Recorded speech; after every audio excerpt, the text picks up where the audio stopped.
bracha. Que le bon Dieu vous protège, vous donne la santé, la joie, la prospérité, si Dieu veut. Aujourd'hui, je vais vous raconter une belle histoire, mais il faut savoir une chose. À l'époque, lorsqu'on avait le Beth Amikdash, on faisait là-bas des sacrifices. Des sacrifices. Celui qui a fauté, pour que sa faute soit pardonnée, il apporte un sacrifice. Maintenant qu'il n'y a pas de Beth Amikdash, alors elle n'a pas de sacrifice, il y a la prière. Priez. Priez à Kaousro. Et la prière, elle sert. J'ai vu dans un livre une belle histoire sur Rabbi Pinto Alav Shalom.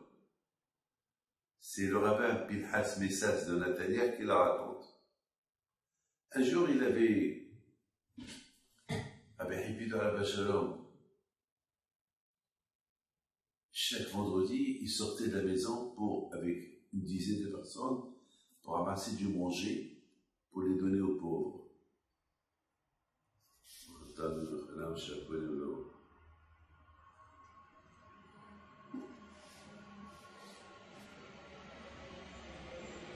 Et comme ça, il n'y a pas comme cette tzadiki.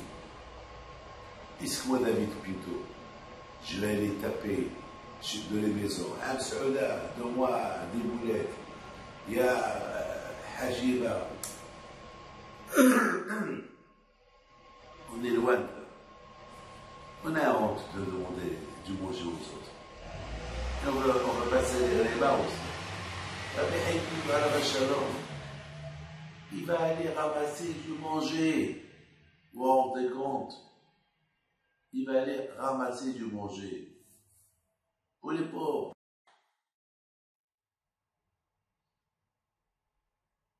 Il arrive chez une femme. Et la femme lui dit, Rabbi, j'ai une coupa que j'ai ramassée avec de l'argent pour toi. Chaque fois que j'ai un problème, j'appelle Rabbi Pito, je mets l'argent dans la coupa. Comme ça, les gens ils faisaient avant. C'est un conseil que je vous donne. Chaque fois que vous savez que Dieu préserve un petit problème, prenez quelques pièces, mettez-les dans la coupa. N'importe quelle coupa que vous avez. Et il faut toujours mettre l'argent dans la coupa et mentionner le nom d'un tzaddik. Au Rabbi Shimon Bar Yochai, au Rabbi Meir Nes, au Rabbi David Ben Baruch, Rabbi Pinto, Rabbi Yaakov Zera. Voilà, Rabbi Akiva. Mentionnez un nom d'un tzaddik et mettez quelques pièces. Alors cette semaine, dit Rabbi Pinto, j'ai une coupa que j'ai ramassée. Voilà. Alors Rabbi Pinto, il prend la coupa. Et la femme lui dit, je t'en prie, Rabbi, ma voisine, elle est paralysée depuis quelque temps. Malheureusement, à l'époque, quelqu'un qui était malade, paralysé, ou qui a une maladie, il va crever avec sa maladie. Il n'y avait pas à l'époque, surtout au Maroc, il n'y avait pas des hôpitaux. D'ailleurs, toutes mes sœurs et mes frères, presque, on est tous nés à la maison de Rabbi Pinto, pas à l'hôpital. Il n'y avait pas d'hôpital, il n'y avait rien. Il y avait des médecins, médecins, qu'est-ce qu'ils vont donner comme médicaments? Les médicaments qu'il y avait à l'époque. Alors, il dit, je t'en prie, voilà, si tu peux, lui fais le bracha, la pauvre, elle a des enfants, elle est paralysée, ça fait un mois qu'elle est jetée au lit. Et puis il a eu de la peine. Il rentre dans la chambre, il la voit allongée. Il prend la coupa, il la donne à la femme qui lui a donné la coupa. Il prend la coupa. Il regarde la femme paralysée. Il lui dit, non, il a crié très fort, lève-toi. 3 fois, lève-toi. Lève-toi. Et la femme, elle a commencé à bouger. Elle s'est levée. Attends, mais c'est de la folie. C'est de la folie. Rabbi Pinto Alav Shalom, il dit à la femme, alors maintenant que tu as guéri, pour ne pas que tu retombes malade, fais ça et ça et ça et ça et ça.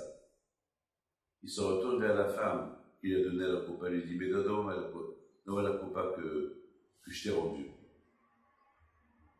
Alors moi, j'ai écouté cette belle histoire et ça m'a fait chaud au cœur. Les tzadikim, comment ils discutent avec le bon Dieu. Les tzadikim, ils demandent à Kadosh Baruch Hu des demandes.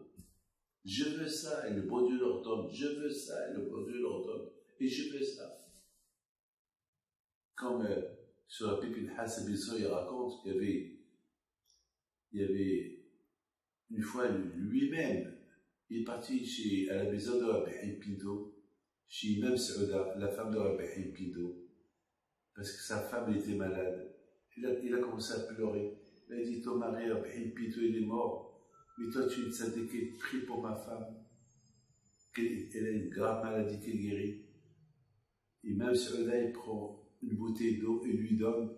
Il lui dit, prends cette bouteille, donne-la à ta femme, qu'elle la boit, elle va se lever aujourd'hui, elle va guérir aujourd'hui. Et c'est ce qui s'est passé. Mais comment on voit des choses comme ça? Ben, c'est ça, être tzadikim. C'est ça, être tzadikim.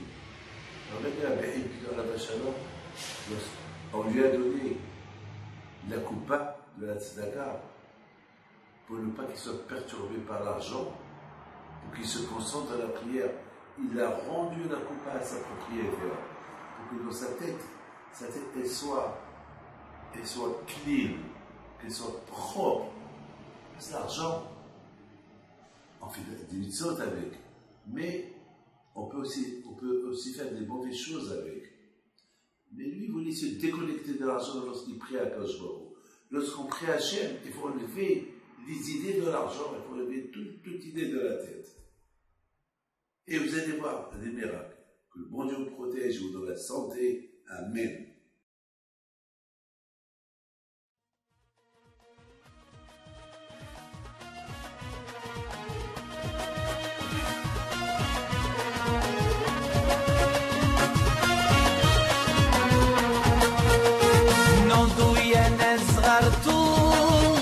على ربيع حيم بنتو وقف لنا زي